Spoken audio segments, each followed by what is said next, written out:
नमस्कार, मैं आपका दोस्त गौरव कुमार पाठक। केबी स्टूडियो में आप सभी दर्शकों का हार्दिक अभिनंदन है, स्वागत है। हमारे खास कार्यक्रम कहता बेगूसराय बढ़ता बेगूसराय के इस मुहिम में चुनावी समर में आज हमारे साथ चर्चा के लिए हैं राम मूर्ति चौधरी, जिला अध्यक्ष भारतीय जनता युवा मोर्चा बेगूसराय। आइए इनसे मिलते हैं और बिहार विधानसभा के संदर्भ में, विशेषकर बेगूसराय विधानसभा के संदर्भ में इनसे चर्चा करते हैं और जानते हैं इनके विचार। नमस्कार सर, केबी स्टूडियो में आपका बहुत बहुत स्वागत है। नमस्कार राम मूर्ति चौधरी जी, केबी स्टूडियो में आपका बहुत बहुत स्वागत है। धन्यवाद आपका, आपकी पूरी टीम का, और रोशन कुमार सर जो डॉक्टर हैं, उसके बाद भी समाज में काम करने वाले विभिन्न तबके के जो लोग हैं उनको एक स्पेस दे रहे हैं समाज से जुड़ने का। आपके पूरे टीम को बहुत बहुत धन्यवाद जी, बहुत बहुत आभार आपका सर। सर, एक कार्यकर्ता के रूप में आपने अपने जीवन की शुरुआत की और एक आज युवा मोर्चा अध्यक्ष के रूप में अपनी पहचान बनाई है पार्टी में। हम फिर भी चाहेंगे आप यहाँ से दर्शकों से अपना परिचय साझा करें। देखिए, मेरा घर यहाँ से 40 किलोमीटर दूर लगभग मंसूरचक प्रखंड में अहियापुर गांव है, गोविंदपुर 2 पंचायत है, मैं वहीं का रहने वाला हूँ।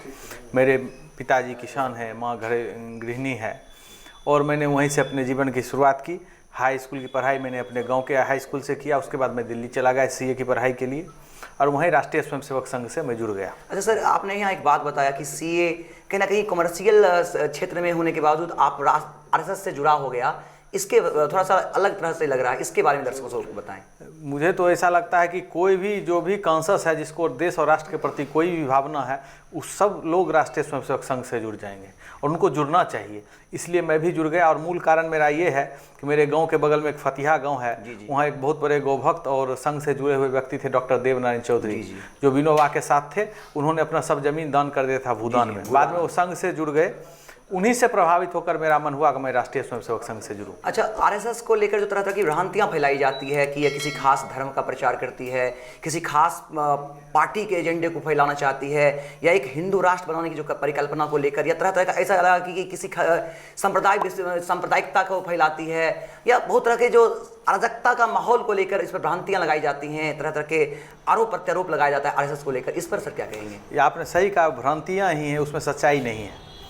राष्ट्रीय स्वयंसेवक संघ हिंदू की बात करता है, हिंदू राष्ट्र की बात करता है, लेकिन वो हिंदू पूजा पद्धति की बात नहीं करता है। हिंदू नेशनलिटी है, राष्ट्रीयता है। जैसे इंग्लैंड के लोग अंग्रेज हैं, अमेरिका के लोग अमेरिकन हैं, वैसे भारत में रहने वाले, हिंदुस्तान में रहने वाले सभी लोग हिंदू हैं। चाहे वो मंदिर जाते हैं, मंदिर नहीं जाते हैं, मस्जिद जाते हैं, मस्जिद नहीं जाते हैं। यहाँ एक सवाल बनता है सर कि लोग हिंदू को धर्म से जोड़ लेते हैं। नहीं, इसी विषय को मैं थोड़ा सा स्पष्ट कर देना चाहता हूँ। हिंदू के संदर्भ में 2 मान्यता है।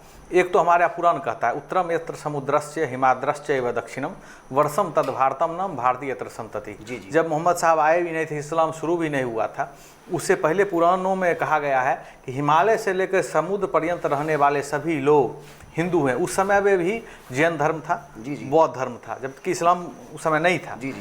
उस समय भी अपने यहाँ बौद्ध, जैन और भी धर्म और मतों को मानने वाले लोग थे, लेकिन तब भी सबको हिंदू की श्रेणी में रखा गया, क्योंकि हिंदू हमारी राष्ट्रीयता है, पूजा पद्धति नहीं है। सनातन धर्म है, हिंदू कोई धर्म नहीं है, हिंदू तो राष्ट्रीयता है। और आधुनिक समय में वीर सावरकर ने इसको परिभाषित किया कि भारत में रहने वाले वो सभी लोग हिंदू हैं जो इस देश को अपनी मातृभूमि मानते हैं, पितृभूमि मानते हैं, पवित्र भूमि मानते हैं, जन्मभूमि मानते हैं, कर्म भूमि मानते हैं, किसी रूप से इससे अपना जुड़ाव महसूस करते हैं। इस देश को अपनी माँ मानते हैं और खुद को उसका बेटा मानते हैं। वो सभी लोग हिंदू हैं। यूं कहे कि जो और नहीं, इसको मैं पूरा कर दूं, और उसका पूजा पद्धति से कोई लेना देना नहीं है। जो भगवान को मानते हैं वो भी हिंदू हैं, जो नहीं मानते हैं वो भी हिंदू। ऐसे हिंदू भी हैं जो भगवान को नहीं मानते हैं। जो मंदिर जाते हैं, मंदिर नहीं जाते हैं, मस्जिद जाते हैं, मस्जिद नहीं जाते, गिरजाघर जाते हैं, नहीं जाते हैं, गुरु ग्रंथ साहिब को मानते हैं और नहीं मानते, वो सभी लोग हिंदू हैं जो इस देश को अपनी माँ और अब खुद को इसका बेटा मानते हैं। वैसे लोगों को संघ हिंदू मानता है, वैसे हिंदुओं का राष्ट्र चाहिए। इसमें से कोई धर्म की बाधा ही नहीं है, पूजा पद्धति की कोई बाधा ही नहीं है। राष्ट्रीयता प्रमुख है, राष्ट्र धर्म प्रथम, जो इस देश को अपनी मातृभूमि मानता है, और ये हिंदुस्तान है, इसलिए सभी लोग हिंदू हैं। इससे पूजा पद्धति का कोई लेना। लोगों में जो ये भय का जो माहौल बनाया जा रहा है कि ऐसा है कि यहाँ हिंदू ही रहेंगे या हिंदू राष्ट्र ही बनाया जाएगा, इसको लेकर आप थोड़ा सा यहाँ से अपने पार्टी की ओर से भी संदेश दे दें। जी, वो मैंने कहा ना कि पूजा पद्धति से हिंदू मुस्लिम का कोई लेना देना नहीं है। हिंदू तो राष्ट्रीयता है। जैसे इंग्लैंड के लोग अंग्रेज हैं, अमेरिका के लोग अमेरिकन, वैसे भारत के रहने वाले सभी लोग हिंदू हैं। यानी भारत सबका है और यहाँ पर हाँ, पूजा पद्धति से कोई अंतर ही नहीं है। बहुत लोग ऐसे हिंदुओं में भी जो धर्म को नहीं मानते हैं, भगवान को नहीं मानते हैं, मूर्ति पूजा को नहीं मानते हैं, तो वो कहाँ जाएंगे? सब यहीं रहेंगे। लेकिन फर्स्ट ऑफ ऑल राष्ट्र धर्म पर। हम यहाँ स्टूडियो से भी इस बात को बता दें कि हमारा जो देश है हिंदुस्तान है और हमें गर्व है कि हम भारतीय हैं। हिंदू, मुस्लिम, सिख, ईसाई, जैन, बौद्ध, यहूदी, पारसी सभी सेवा संभाव के साथ यहाँ रहते हैं और यही हमारे देश की खूबसूरती है कि विविधताओं से भरा हुआ यह देश हमारा स्वर्णिम भारत है। भारतीय जनता पार्टी से जुड़ाव आपका हो गया, आज एक सिपाही के रूप में आप भारतीय जनता पार्टी के सदस्य के रूप में खड़े हैं, तो भारतीय जनता पार्टी से जुड़ाव कैसे हो गया? नहीं, मैं इसकी पूरी थोड़ी पृष्ठभूमि में जाना चाहता हूँ। बिल्कुल। मैं 2005 में दिल्ली में राष्ट्रीय स्वयंसेवक संघ से जुड़ गया। जी। और उसी समय भारतीय जनता पार्टी के बहुत बड़े विचारक थे। उसी साल के.एन. गोविंदाचार्य जो भारतीय जनता पार्टी के राष्ट्रीय संगठन महामंत्री रह चुके थे, बहुत बड़े अध्येता हैं इस देश के, वो इंटेलेक्चुअल प्रॉपर्टी है भारत के, मैं उनके साथ जुट गया। तो स्वाभाविक है मेरा सामाजिक सरोकार से जुड़ गया। वहीं अरविंद केजरीवाल बहुत सारे लोगों से दिल्ली में 2005 में ही मेरा परिचय हुआ और मैं सामाजिक गतिविधियों में शामिल हो गया। संघ की शाखा में बस्ती प्रमुख, मुख्य शिक्षक, शाखा कारवा, संयम नगर कारवा, धर्म जागरण का जिला सह संयोजक और ऐसे स्वदेशी जागरण मंच के जिलाध्यक्ष के नाते काम किया। और 2013 से 2016 तक राज्यसभा के सांसद थे श्री बसवराज पाटिल सेडम कर्नाटका से। मैं उनके साथ निजी सचिव के नाते 3 वर्ष काम किया। तो मेरा सामाजिक और राजनीतिक गतिविधि से दिल्ली में ही जुड़ाव हो गया और मैं 2016 तक दिल्ली में रहा।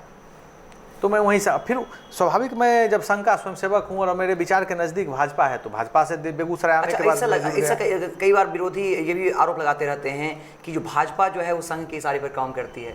नहीं, कोई किसी के इशारे पर नहीं काम करता है। सबका अपना संघ का संगठन है अनुसांगिक, इसमें कहीं कोई सीमा नहीं। तो अगर संघ का काम भाजपा ही करता और भाजपा का काम संघ करता तो संगठन की जरूरत क्या थी? क्योंकि संघ के आसपास भी हैं और अभी राजनीति में है आप, क्या लगता है आपको कि भारतीय राजनीति में खासकर भारतीय जनता पार्टी के जो भी विचार आते हैं, जो भी नियम कायदे जो भी उनके बनते हैं, क्या उस पर संघ का प्रभाव रहता है? स्वाभाविक है, संघ का प्रभाव नहीं रहता। संघ ने दायरा तय किया है कि राजनीति में काम करना है तो किस एजेंडे पे करना है। हमने कहा ना, राष्ट्रीयता हमारा मूल विषय है, कॉमन सिविल कोड हमारा मूल विषय है, धारा 370 को हटाना हमारा मूल विषय था। इस बात को एग्री सिर्फ भाजपा करती है। कांग्रेस मानेगी तो हम कांग्रेस को सपोर्ट करेंगे, कम्युनिस्ट पार्टी वाले माने कि भारत में समान नागरिक संहिता होगी तो हम कम्युनिस्ट को सपोर्ट करेंगे। वो सिर्फ भाजपा वाले उस विचार को मानते हैं तो हम उनके साथ हैं। आज वो छोड़ देंगे तो भाजपा से संघ का कोई लेना देना नहीं। हमारा विंग है, हमारा संगठन है, हमने उसको बनाया है। संघ का मूल मोटो क्या है सर, जो हम कम शब्दों में चाहेंगे कि आप उनका मूल मोटो जो है संघ का? भारत माता की जय।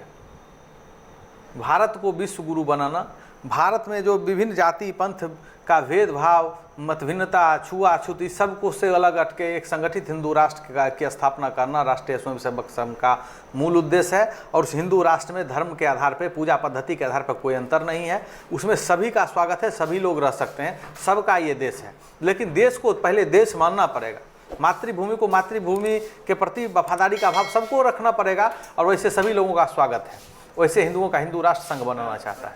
अच्छा, बिहार विधानसभा का चुनाव सामने है, ऐलान हो चुका है, प्रथम चुनाव का घोषणा हो चुका है, द्वितीय चरण भी, तृतीय चरण भी, नामांकन भी चालू हो गया है, लगभग टिकट भी कन्फर्म होगा कि कौन कहाँ से लड़ रहे हैं।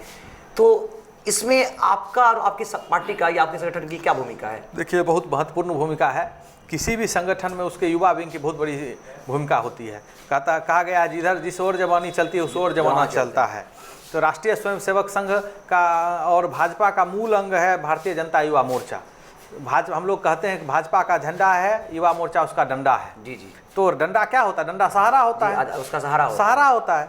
तो भाजपा में हमारा जो युवा मोर्चा है उसकी भूमिका फ्रंट लाइन की तरफ है, BSF के जवान की तरह है, बॉर्डर पे हमारी भूमिका है। हमारा जो पार्टी नेतृत्व तय करता है, हमारे जो नेता तय करते हैं, उसको बूथ तक ले जाना, लोगों के बीच में ले जाना, ये हमारा काम है। बहुत महत्वपूर्ण भूमिका रहेगी। जो एजेंडा, जो प्रचार सामग्री, लोगों से घर घर संपर्क, कोरोना के महामारी में उसके प्रोटोकॉल को देखते हुए जो पार्टी तय करेगी उस सबको जमीन पर उतारने का काम हमारा है और हम भारतीय जनता युवा मोर्चा बेगूसराय ये काम करें। अच्छा, क्या लगता है चुनाव परिणाम को लेकर?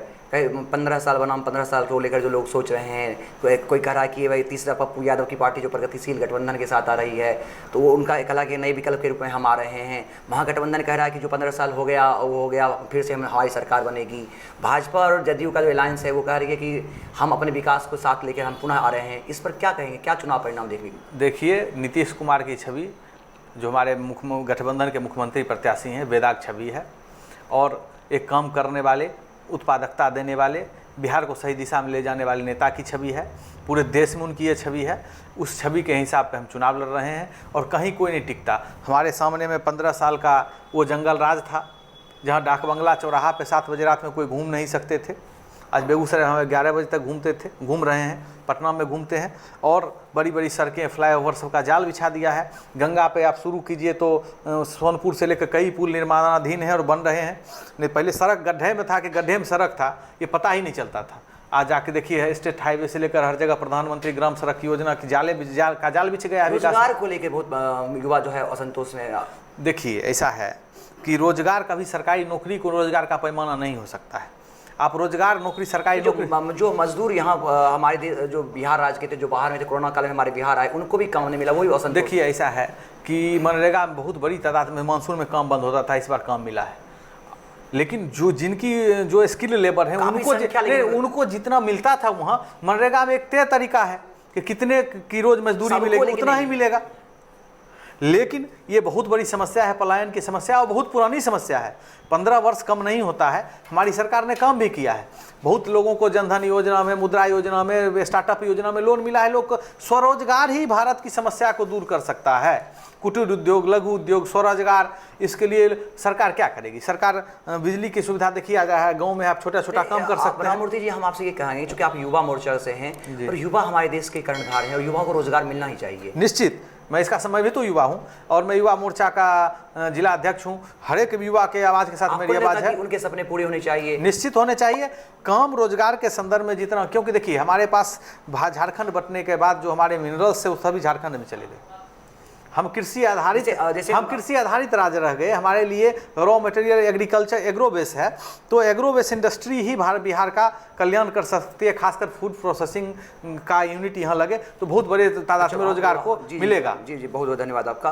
अब हम बात करेंगे बेगूसराय, चूँकि हम जिस जिले में हैं उस विधानसभा को लेकर।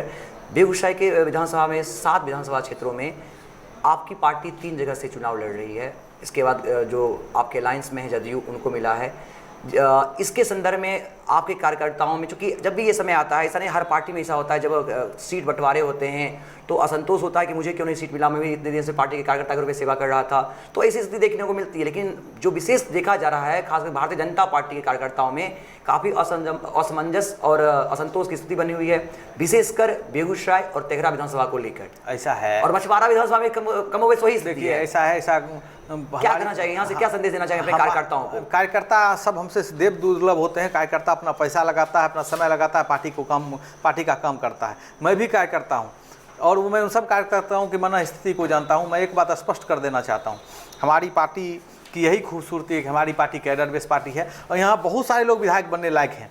उनकी क्षमता भी वो सेवा समर्पण से काम भी करते हैं। टिकट तो एक को ही मिलेगा ना, टिकट तो थोड़ा तो उठा पटक, ये तो सहज बात है। और ये खासियत है हमारी पार्टी की, डेमोक्रेसी के लोग अपनी बात रख पाते हैं। लेकिन मैं आपको बता दूं, बंद मुट्ठी लाकी खुल गई तो खाकी। हमारे सभी कार्यकर्ता एक मत होकर जिनको टिकट मिल गया उनके साथ लगेंगे, और सिर्फ भाजपा प्रत्याशियों के साथ नहीं, जदयू के भी जो प्रत्याशी हैं उनके साथ भी लगेंगे। और हमको लगता है हमारी सरकार, केंद्र की सरकार और राज्य की सरकार ने जो काम किया है उसके आधार पर हम बेगूसराय की 7 सीट को जीतेंगे। अच्छा, यह संतोष रहेगा नहीं, ये पट जाएगा। राममूर्ति जी, एक सवाल और हम लेना चाहेंगे आपसे कि तेघरा विधानसभा जो कि भाजपा का मतलब परंपरागत सीट रहा है, वहाँ से इस बार जदयू के टिकट से लोग आ रहे हैं, तो इसको लेकर भी खासकर तेघरा में काफ़ी जो है आक्रामक कार्यकर्ता काफ़ी आक्रामक हो गए हैं, क्या कहना चाहेंगे? देखिए, तेघरा वैचारिक दृष्टिकोण से हमारा महत्वपूर्ण गढ़ रहा है।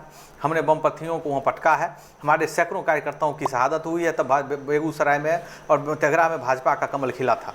और भाजपा का संगठन बहुत मजबूत है। हमारी कार्यकर्ताओं की मांग जायज़ है, लेकिन गठबंधन धर्म की कुछ मजबूरी होती है, हमको उसको मानना चाहिए, एक बात। दूसरी बात, वहाँ जदयू का विरोध नहीं है, जदयू प्रत्याशी का विरोध है। जो 5 साल संगठन का विरोध नहीं, जो 5 साल वहाँ क्षेत्र में दिखे नहीं। जदयू को इस पर विचार करके अगर संभव हो तो प्रत्याशी बदलना चाहिए। हाँ, प्रत्याशी को लेकर प्रत्याशी का विरोध है, जदयू का विरोध नहीं है। लेकिन हमारा मूल परंपरागत सीट बेगूसराय जिला में अगर कोई है जिसको हम सर्वाधिक शहादत से जीते हैं, वो तेघरा है। आप यहाँ से निकल गया, निकल नहीं गया कि कहीं ना कहीं भारतीय जनता पार्टी के पास तो आप देखिए क्या कहें, गठबंधन ही था तब ना हमारे भाजपा के नेता अमर कुमार को साहेबपुर कमाल जदयू ने दे दिया, नेता भाजपा के, सिंबल जदयू का। तो गठबंधन है, गठबंधन धर्म का पालन करना चाहिए, लेकिन जदयू को वीरेंद्र कुमार महतो पर एक बार विचार करना। अच्छा सर, बेगूसराय विधानसभा के विकास की, बेगूसराय के बेटा के नाते भी, एक बेगूसराय के नागरिक होने के नाते भी, चूंकि हमारा जिला जो है औद्योगिक राजधानी रहा है और श्री कृष्ण बाबू के समय का जो बेगूसराय है काफ़ी समृद्धशाली रहा है, तो पुनः हमारा बेगूसराय समृद्ध हो, सुंदर हो, इसके लिए आप आगामी विधानसभा में आपकी क्या योजना है? देखिए, हमारी तो पहली योजना अभी चुनाव के समय में हसुआ के ब्याह में खुरपी का गीत तो नहीं हो सकता। अभी तो हमारे पास सिर्फ चुनाव सामने है। हमारा लक्ष्य रहेगा कि अधिकतम मेहनत करके हम ये सब सीटें निकालें जिससे हमारी सरकार बने, तभी तो विकास का काम होगा। चुनाव के परिणाम जिसके भी पक्ष में आए, बेगूसराय का विकास होना चाहिए, इसके स्वाभाविक है। इस संदर्भ में हमारी एक योजना, 2-3 योजना तो आपके बगल की है। एक तो मैं चाहता हूं अगर कोरोना नहीं होता तो मैं काम शुरू कर दिया होता कि स्वर्ण जयंती पुस्तकालय बेगूसराय का गौरव है, इसकी दुर्गति को ठीक किया जाए, शहीद स्मारक को सही दिशा दिया जाए और लोगों के जन सहयोग से जितने महापुरुषों की मूर्तियां हैं इसको सुरक्षित और संरक्षित किया जाए। ये काम दिनकर विश्वविद्यालय बेगूसराय में बनना चाहिए और बेगूसराय को अपना सर इतने जैसे आपके सांसद हैं इस पर, तो कि हमारे ही सांसद है राकेश सिन्हा जी, जिन्होंने लिखा, राज्यसभा में उन्होंने लिखा पूरा बेगूसराय उसके लिए शुक्रगुजार है उनका। नहीं, राकेश सिन्हा जी ने किया है और गिरिराज जी भी करेंगे, कहाँ जाएंगे। बेगूसराय की जनता ने उनको अपार बहुमत से जिताया, बेगूसराय जनता की आवाज उनको बनेंगे और बने हैं और बनना पड़ेगा, कहाँ जाएंगे वो, काम करेंगे। और बेगूसराय की जायज मांग है, उसको यूनिवर्सिटी मिलना चाहिए और बेगूसराय कमिश्नरी बनना चाहिए। अच्छा, कमिश्नरी बनना चाहिए। आपको नहीं लगता कि यहाँ एम्स भी होने चाहिए? आपको नहीं लगता कि एयरपोर्ट की सुविधा वो मिले? जी, मैं आज से जब राकेश सिन्हा बने ही थे, राकेश सिन्हा जी सांसद, तो मैं और नमक सत्याग्रह गौरव यात्रा समिति के महासचिव हैं राजीव भाई, हम दोनों गए उनके पास। एक प्रश्न आ रहा राममूर्ति जी, अभी आपने नमक सत्याग्रह की जिक्र किया, आपको नहीं लगता कि एक पर्यटक स्थल के रूप में उनको विकसित किया जाए, जिस श्री कृष्ण जी जहाँ से नमक सत्याग्रह गढ़पुरा से शुरू किया वहाँ भी? स्वाभाविक है, पर्यटक स्थल नहीं, वो राष्ट्र के प्रेरणा का, बेगूसराय के लिए, देश के लिए प्रेरणा लेने का वो केंद्र है। जैसे दांडी में गांधी जी ने यात्रा की तो उसको गुजरात सरकार ने बहुत बड़े रूप में उसको विकसित किया। हमारे मुख्यमंत्री आए, पूर्व मुख्यमंत्री जीतन राम मांझी आए, सब लोगों ने अलर्ट किया, लेकिन समाज का सहयोग किसी काम के लिए बड़ा जरूरी। बहुत दुर्भाग्यपूर्ण स्थिति है नमक सत्याग्रह गौरव स्थल की, जो उसका समुचित विकास नहीं हो पाया। वर्तमान युवा पीढ़ी उसको जान भी नहीं रही है। नहीं, मैं तो कई साल से उस यात्रा में, पद यात्रा मैं तो खुद जाता हूं मुंगेर से लेकर, क्योंकि आपका उससे जुड़ा है, जो आने वाली पीढ़ी है उनको नहीं, वो भी जो बहुत बड़ी तादाद में हम स्कूल के बच्चों को शामिल करते हैं उस यात्रा में। इसके लिए आप लोगों को काम करना पड़ेगा। हाँ, हम भी करेंगे और आप लोग का भी सहयोग चाहिए और नमक सत्याग्रह गौरव स्थल को वो गौरव मिलना चाहिए जिसका वो हकदार है। श्री बाबू के प्रति बेगूसराय लोगों की ये सच्ची श्रद्धांजलि होगी। एम्स और एयरपोर्ट को लेकर नहीं, एयरपोर्ट के लिए हमने राकेश सिन्हा जी को कहा ना कि मैं खुद जाके ज्ञापन देकर आया था राजीव भैया के साथ, राजीव कुमार जी के साथ, कि आप जब इससे छोटे जगहों पे एयरपोर्ट शुरू हो सकता है तो बेगूसराय बिहार की औद्योगिक राजधानी है, एकमात्र राजधानी है, यहाँ एयरपोर्ट शुरू होना चाहिए। कुछ टेक्निकल प्रॉब्लम है लेंथ को लेकर, उन्होंने कहा था मैं दूर करवाऊंगा और ये एयरपोर्ट शुरू होगा, जो दरभंगा में हो सकता है, गया में हो सकता है, बेगूसराय में होगा। जी, बहुत बहुत धन्यवाद। आशा करते हैं कि ये सभी मांगे जो हमारे अधिकार हैं ये हम सभी बेगूसराय जिलावासी को मिले, जिसके लिए चाहे कोई पार्टी हो, जिसकी भी सरकार बने, ये सारे हक हैं हमारे और हमें ये मिलना चाहिए। जो भी दर्शक यहाँ से सुन पा रहे हैं, चूँकि जनता जनार्दन होती है, जनता जिसे चाहेगी सिंहासन पर वही बैठेगा, जनता का आशीर्वाद जिसे मिलेगा वो आगे आएगा, वो शासक बनेगा। तो जनता से जो भी मतदाता बंधु हैं, बहनें हैं, जो भी हमारे दर्शक हैं जो मतदान करेंगे इस बार, हम केबी स्टूडियो की ओर से उनसे अपील करते हैं कि मतदान आपका मताधिकार जो है, आपका हक है। देश और समाज के निर्माण में आप आगे आएँ, मतदान अवश्य करें, क्योंकि आपके एक एक वोट से ही ये देश बनेगा। आप चूके नहीं, जिस भी व्यक्ति को आप वोट करना चाहते हैं ये समझ लें कि आपका वो व्यक्ति, आपका वो प्रतिनिधि आपकी आवाज़ को उठाएगा और आपके हक के लिए लड़ाई करेगा। उन्हीं को आप चुने। तो आप उन मतदाताओं से क्या अपील करना चाहेंगे? मैं अपील करना चाहता हूं कि आप 100% मतदान का प्रयास करिए और अपनी भावनाओं से अपनी भावना से अपने जनप्रतिनिधियों को, सरकार को अवगत कराइए। और मैं तो अब निवेदन करूंगा कि आप एनडीए के सातों प्रत्याशी को अपार बहुमत से जिताने का प्रयास करिए। और मैं आपको बहुत बहुत धन्यवाद देना चाहता हूं, आपके स्टूडियो को, आपके सभी सहकर्मियों को और डॉक्टर रोशन कुमार जी को, जो हमारे सामान्य लोगों को जिनको मूल धारा में जगह नहीं मिल पाता है, एक बड़ा प्लेटफॉर्म आपने उपलब्ध कराया। बहुत बहुत आपका धन्यवाद। आपका भी बहुत बहुत आभार। ये थे भारतीय जनता युवा मोर्चा जिला अध्यक्ष राममूर्ति जी। आपने इनके विचार सुने। इनके विचार जल्द ही हमारे YouTube channel stars of Begusarai पर देख पाएंगे। इसलिए आप हमारे चैनल को सब्सक्राइब करें, लाइक करें, शेयर करें, कमेंट करें। साथ ही साथ फेसबुक पेज डॉक्टर रोशन सर को ज्वाइन करें और फेसबुक ग्रुप कहता बेगूसराय बढ़ता बेगूसराय को भी फॉलो करें। आप सबका विचार, आप सबका सहयोग ही हमारी ताकत है। हमें मजबूत करें। हमें पूर्ण विश्वास है कि आप सबका प्यार हमें वैसे ही मिलता रहेगा। बहुत बहुत धन्यवाद आपका।